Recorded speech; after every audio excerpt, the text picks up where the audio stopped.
ao seu servidor na Dreamhost, mas não conseguiu. É uma coisa simples, porém, por algum motivo, se você, por exemplo, é novato nesse tipo de serviço, nesse tipo de procedimento, você pode enfrentar alguma dificuldade. Também é motivado pelo fato do painel de controle da Dreamhost, apesar de intuitivo depois de algum tempo, ele ser todo em inglês, então isso confunde algumas pessoas, certo?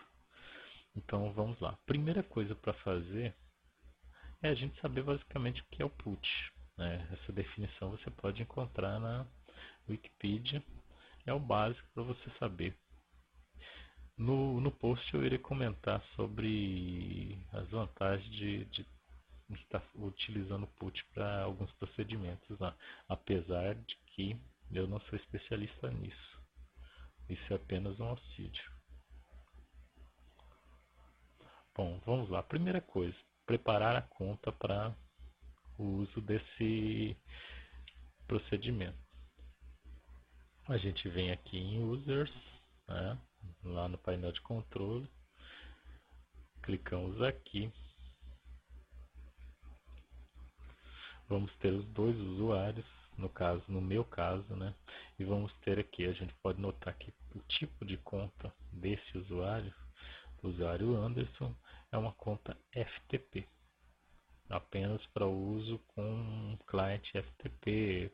Transferência de arquivo deve ser feita dessa maneira, tipo usar o FileZilla para isso.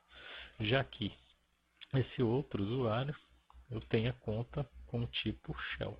Essa conta tipo shell ela pode ser tanto utilizada com o método aqui do FTP, quanto com algum programa similar ao put, certo? E é ela que eu vou fazer, é esse tipo de conta que eu vou estar alterando essa Anderson para vocês verem. Clicamos aqui, editar. Aqui eu vou ter o nome do usuário, o diretório dos arquivos desse usuário no meu servidor. E aqui o tipo de conta, FTP, FTP seguro e a conta shell. Então, para o nosso tutorial, a gente vai utilizar a conta shell. Clicamos aqui. No tipo, nós não alteramos de nada aqui. Deve ficar com esse que está marcado aqui. Se a gente marcar essa opção de Zella ou FTP, a gente vai estar bloqueando o FTP. Então esse usuário passará a não poder utilizar mais a conta FTP, certo? Mas não é nossa intenção nesse tutorial. Aqui temos o espaço em disco, né, que eu posso configurar para esse usuário, no caso que eu deixei em 2 GB. Temos aqui os alertas, né, tanto alerta por e-mail quando o espaço em disco desse usuário cair a menos de 100 MB, e o reporte de CPU, é o uso da CPU do servidor por esse usuário do sistema, certo? Essa opção ela salva alguns arquivos na pasta de log do usuário e que posteriormente proporcionam uma análise de como anda a capacidade de processamento do servidor em relação a esse usuário, se ele está utilizando o banco de dados, se tem alguma coisa errada com essa conta, né? Mas vamos delimitar o nosso tutorial ao put. Então, o que a gente precisa fazer nós já fizemos, que é marcar a conta shell, deixamos aqui em bin bash e ok, vamos lá em salvar as mudanças. Assim que a gente efetua alguma modificação em qualquer item desses aqui, em vários outros itens do painel de controle da Dreamhost, nós podemos notar que na frente se encontra um relógio. Esse relógio indica o quê? A mudança foi, né, feita, porém ainda está sendo processado, efetuadas as alterações necessárias pelo servidor. Muitas vezes acontece da pessoa, aconteceu comigo, eu remover algum usuário que estava com problema e logo em seguida tentar adicioná-lo. Porém, não consegui devido ao fato de que esse processamento não havia sido completado, né? Se eu atualizar aqui a página, depois de um certo tempo eu vou observar que esse relógio sumiu.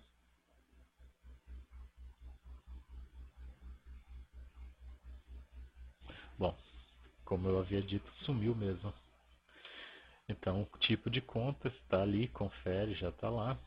E agora a gente vai no put. O put é um atalho, eu prefiro jogar ele numa pasta, crio uma pasta e só puxo o atalho para a área de trabalho, certo? Então vamos lá. Mas você pode deixar ele diretamente aqui, porque ele é um arquivo executável, não precisa de instalação. Vou executar. No caso aqui eu já criei, eu vou deletar só para mostrar o procedimento desde o início, certo? É isso aí. Primeira coisa, na coluna categoria, clico aqui em SSH, depois aqui. Essas duas opções aqui eu deixo em local e alto. O restante dessas opções da parte inferior eu não mexo. Aqui na porta de origem eu digito 3306.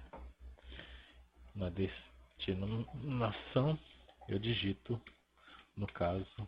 no meu caso, o hostname do banco de dados.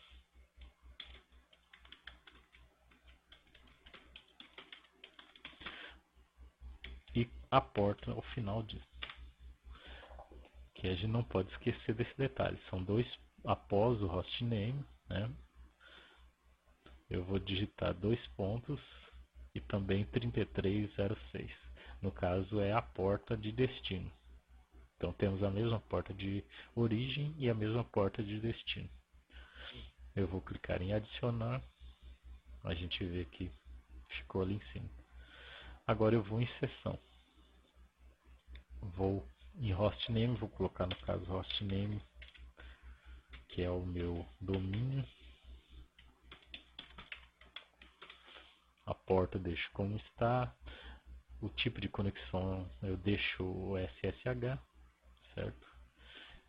E aqui em nome eu posso, aliás, posso gerar um nome aqui, né? Vou colocar esse nome aqui. Isso não é importante, é só para diferenciar. Dou um salvar, vou observar aqui, a conexão que eu criei está aqui. Para usar ela, eu dou um carregar, ela já vai estar preenchida aqui, e após isso dou um abrir. De imediato ela pede meu login. Eu vou utilizar o login que eu criei.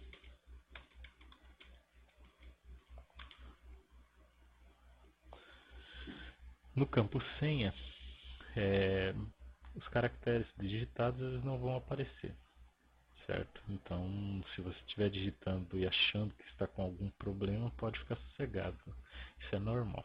É só digitar a senha do seu usuário.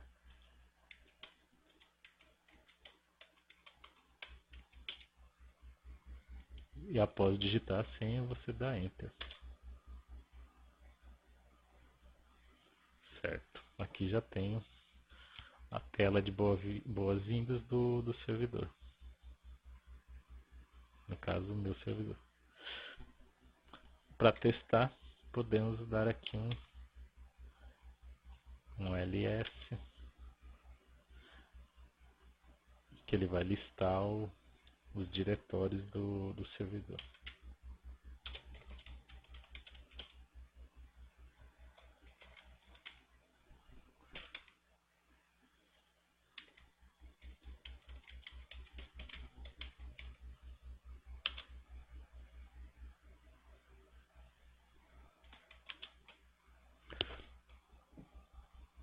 E aqui temos os arquivos. No caso, todos esses arquivos são arquivos do WordPress que está instalado nessa pasta. Bom, espero que tenha auxiliado em alguma coisa. Esse tutorial, como disse, erros com certeza, tanto na